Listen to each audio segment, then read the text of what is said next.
morning. Today I will be talking to you about scapegoating. Scapegoating is a very problematic subject. It's at the root of a lot of human evil. And as I'll try to show, it also is such a general process of groups that it is part of how they develop, grow, and become more creative. Scapegoating is considered by archaeologists, anthropologists, to be the most ancient human ritual. It began with child sacrifice, moved on to adult sacrifice, always adding something that became animal sacrifice, and in our last few centuries, it's moved to really large group sacrifice, such as the Holocaust, apartheid, genocides, massacres.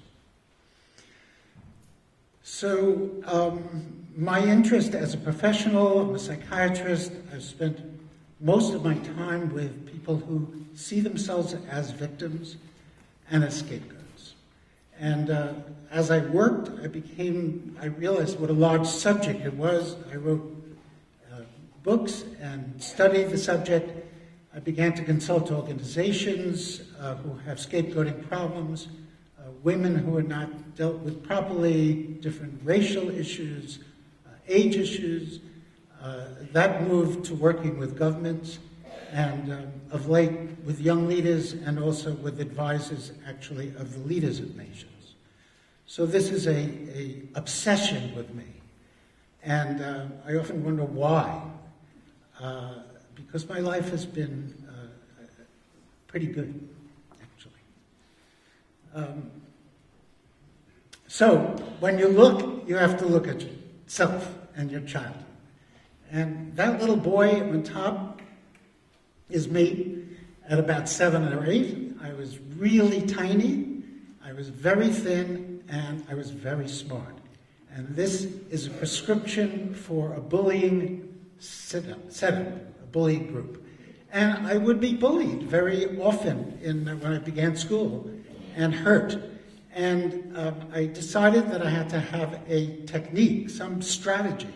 So my first strategy was to, whenever I saw some bullying group coming at me, was to think I have to kill them. And I would charge them, and I would go after their neck, I go after their eyes, I go after their genitals. So that landed me in the principal's office. And the principal said to me, boys will be boys, and you've got to learn to fight like a man. Which I dismissed completely because I had already seen that my technique was very viable. It was really working. And no one wanted to be hurt that way, even though I usually got hurt more. That ended when I was 13. So that's this little kid. I still was small. Happily, I was still smart and intact. But I was 13, and everybody going to high school was 15. And and it was a tough school. It had guns, it had knives, it had drugs. Our president went to prison. And so my first technique was going to land me dead. So I evolved a second technique, which I think is a really clever one, which I would call the enforcer technique for those who know American basketball, other sports. So I found friends who were big and tall and strong and were really fond of me. And I worked at that. And I'm sure I gave back as much as they gave me, but they gave me protection. And that lasted until the present day.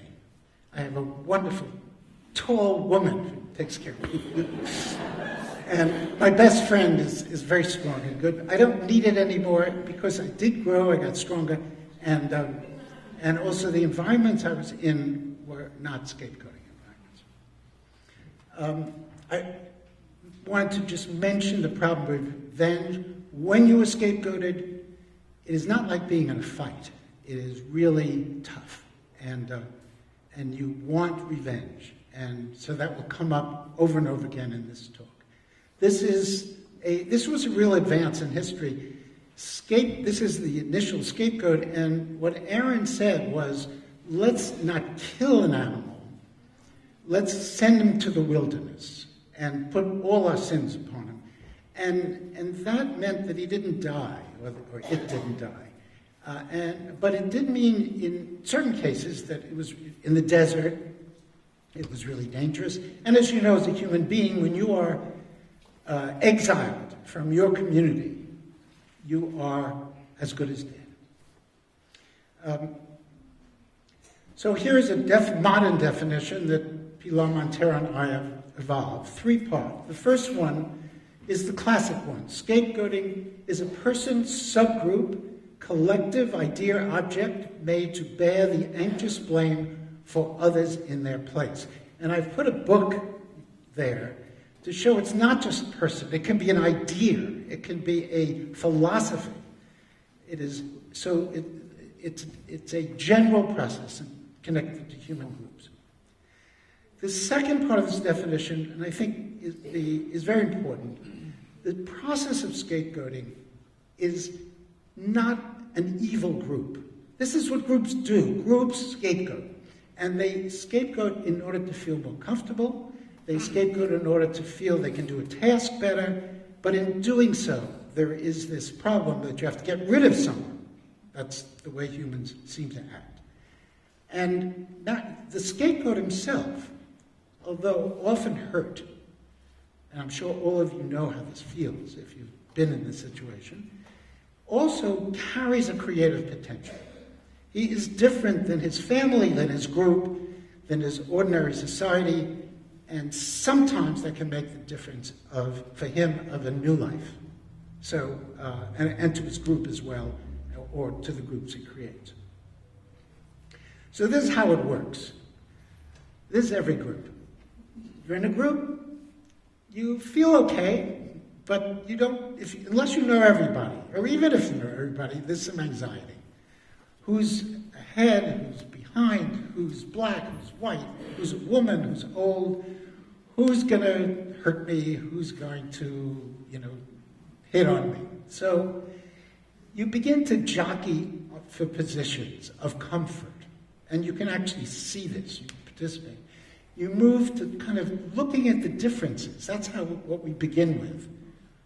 That's why so much of scapegoating has to do with race, color, women, things we see.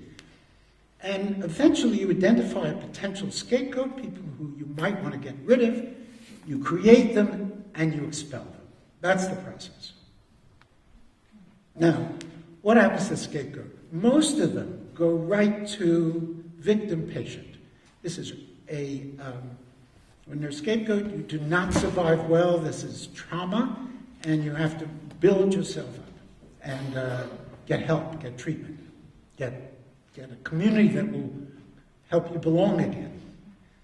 But some become the new force, the heroines, the heroes, the messiahs. They're all scapegoats because they all don't belong. And there is also the revenge seeker. That is, when you're scapegoated, you do, as a human, want to get even. You want to get back at people. And that is that can be very strong and very important. So I wanted to introduce you a little to the world of scapegoating, so this doesn't become too abstract.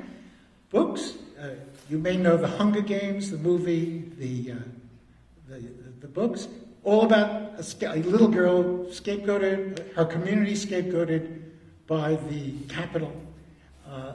And women are probably the most common scapegoats ever in human history.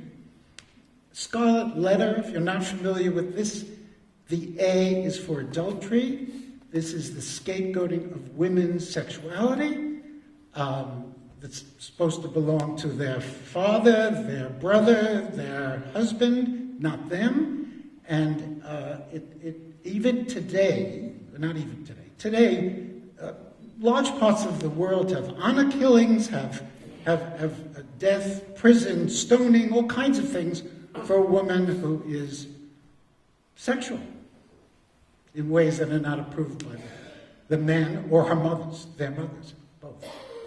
So you get all the child abuse, the racism, sexism, those are all variants of scapegoating.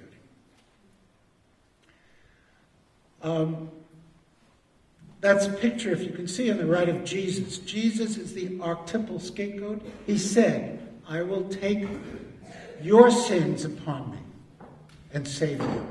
And he was killed for that. And that is scapegoating. He is the scapegoat.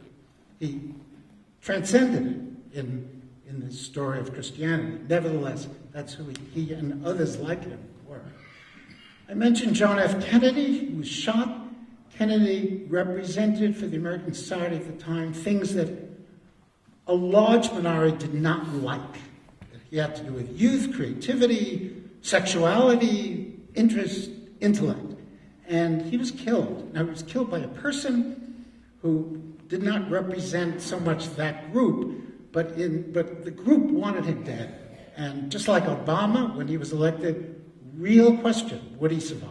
Because there are a lot of people who would rather not have him as president of our country. Gandhi is my favorite hero.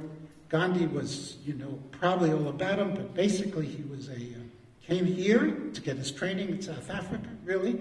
Came back and worked in India, but he was killed by his own people, his own group, for being too forthcoming to the Muslims and another scapegoat.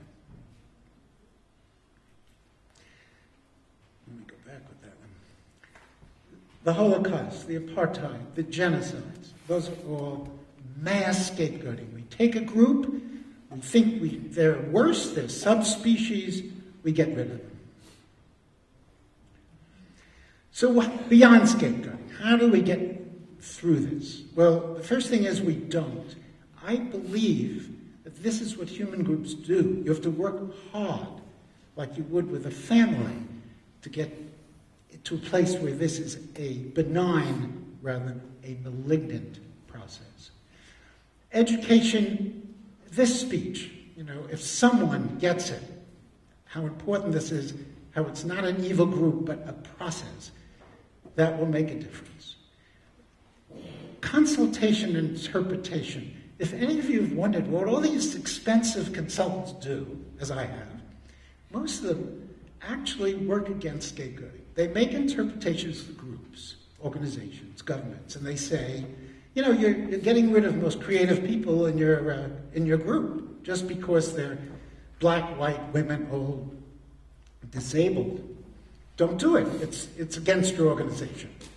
That kind of consultation is what is a scapegoating process, and you've got to work at that.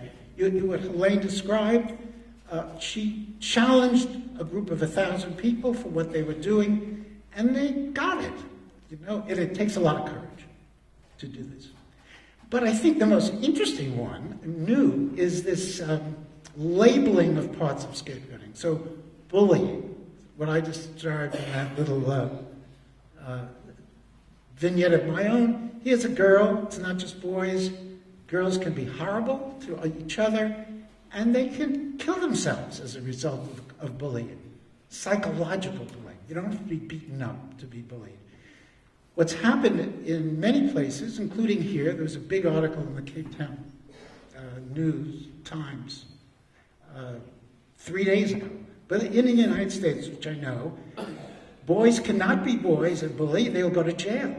And there's a big movement to indicate that. The YouTube has bullying, wonderful bullying, things that make you shiver about what's done to people, has a big impact, and the legal process is involved.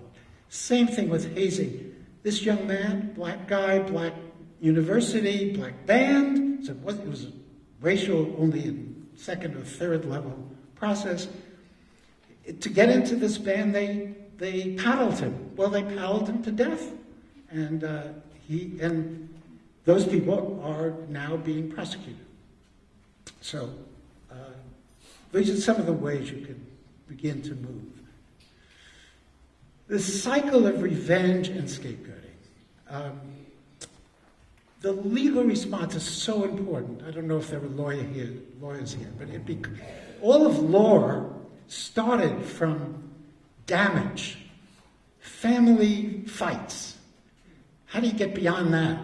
It's because of the revenge factor. So you in torts, you find money or time in jail which equals damage to someone. Makes you feel like you've gotten revenge. That's Milosevic. He's a Serbian general. He was just convicted at The Hague for a massacre at Srebrenica of 20,000 Bosnians, because they were Bosnians, they were not soldiers. And he now is in 75 years. He's going to die in jail. That's really new. Political response to scapegoating revenge is war. World War II, it was a revenge war. World War I, Germany got, whatever it did, it really got messed up. At the end, made it to a poor country, didn't like it. They built a lot of revenge, a lot of anger, and they almost took over Europe. In this country, you developed, or at least held, Truth and Reconciliation as an alternate possibility for revenge. I'm not able to say how it's worked. I've been here, consulted here over 20 years. You certainly are an amazing society, an amazing group. And that requires emotional response, it requires some legal aspects, it requires connection. And it's being copied in many forms, as in Rwanda, as in Haiti, in other countries. I want to mention the artist's response. It's very close to my heart. An artist is always a potential scapegoat. That's the way they act. They act at the edge of society.